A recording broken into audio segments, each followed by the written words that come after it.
keris sederhana dengan pamor melati yang sangat cantik ini ternyata adalah keris tangguh ini.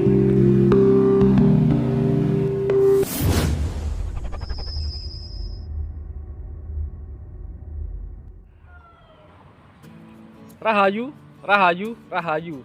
Ketemu lagi dengan saya Teddy Wahyono di channel tempat mengenal keris dan pusaka Nusantara lainnya dengan akal sehat dan hati terbuka.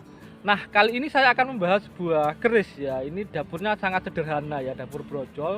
Tapi pamornya sangat cantik sekali, pamor melati ya. Mungkin sebagian teman-teman begitu lihat langsung tahu ya ini tangguh mana ya. Nanti akan kita bahas ya, ini sebenarnya tangguh mana. Dan kita pakai salah satu buku lawas ya, karena memang masih relevan lah.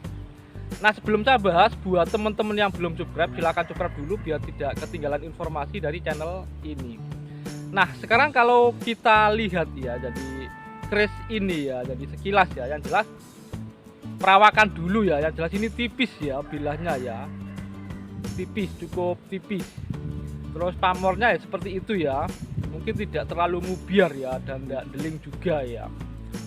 Dan yang terakhir, kalau teman perhatikan materinya itu bajanya cukup banyak ya. Nah, kalau teman-teman lihat sebuah buku keris kuno yaitu Panogo ya, itu bukunya kalau nggak salah ada di perpustakaan UGM ya, cuman untuk PDF-nya sudah di-share sama pihak perpustakaan UGM di Google ya, bisa di-download gratis sepertinya. Itu memang ada satu ilmu tangguh ya, walaupun buku lama yang pakai bahasa Jawa ya, bahasa Jawa yang lama juga ya. Nah, di situ memang mungkin datanya belum berkembang ya, jadi memang cukup terbatas untuk data-datanya ya.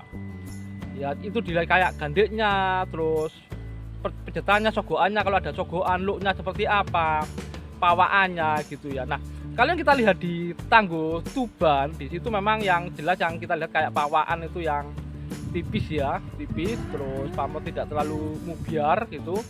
Dan untuk materi besi atau di situ tulis tosan ya, itu banyak bajanya, kayak wojone ya, banyak bajanya ya.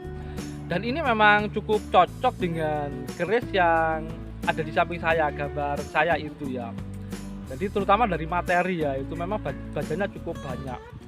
Nah, sebenarnya buku ini walaupun sudah lama, memang itu salah satu acuan dasar yang dikembangkan sampai di era sekarang ya. Kenapa ilmu tangguh pun berkembang, bahkan mungkin ada beberapa yang agak berubah ya, karena memang data-data yang muncul belakangan apalagi di saat ini itu semakin banyak, dan ilmu tangguh pun semakin lengkap ya, semakin akurat lah istilahnya ya. Apalagi di Tuban, kalau teman-teman baca di ensiklopedia keris itu paling nggak ada 4 gaya ya, yang ada empu yang besar juga ya, kayak empu Bekel Jati, Salaita, Suratman kayak gitu ya.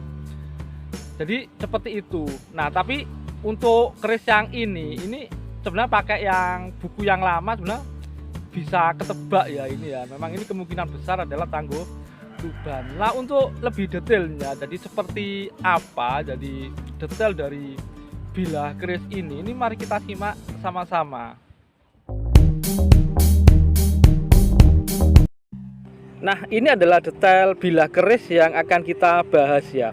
Kalau dari buku Panogo atau buku lama ini, jadi memang itu salah satu yang terlihat kalau kita nangguh keris, pertama pawaannya ya, terutama pawaan bilah ya, ini memang wiar atau tipis ya. Dan kebanyakan memang keris-keris tangguh Tuban ditemukan banyak memang tipis gini ya, terutama yang dapur kayak brojol dan jenis tilam ya. Dan tosannya atau materi bahannya ya, atau besinya atau logamnya itu banyak bajanya ya. Nah, itu terlihat jelas ya, jadi bajanya cukup banyak ya, dan cukup bagus tempaannya keris-keris Tuban itu walaupun daerah pesisiran ya. Dan ini terlihat ya sor-sorannya ya, jadi cuma ada ciri lain kayak gandiknya seperti apa, kayak belumbangannya seperti apa. Itu sebenarnya di buku-buku tangguh itu berkembang ya, cuma ini kita yang pakai yang lama ya. Kalau yang buku tangguh yang terbaru itu lebih lengkap ya, karena memang data-datanya lebih lengkap. Dan ini pamornya cukup bagus ya, melatinya ya, cukup rapi juga. Dan itu yang rinonce-nya atau seperti talinya memang masih terlihat ya, walaupun sudah agak samar ya, tapi yang jelas ini memang melati rinonce ya. Jadi salah satu jadi filosofinya memang harum ya, jadi pembelinya diharapkan namanya bagus, harum ya, atau selalu berbuat kebaikan atau bermanfaat untuk sesamanya ya. Jadi walaupun bentuknya ini kenapa kok diberi nama melati, memang ada filosofinya ya. Kenapa kok gak disebut pamor yang lain yang bentuknya bulat-bulat seperti ini kayak gitu ya. Nah, ini adalah bentuk keseluruhan bilah ya dari keris ini. Nah, mungkin itu saja dari saya, semoga bermanfaat dan jangan lupa untuk like dan subscribe-nya.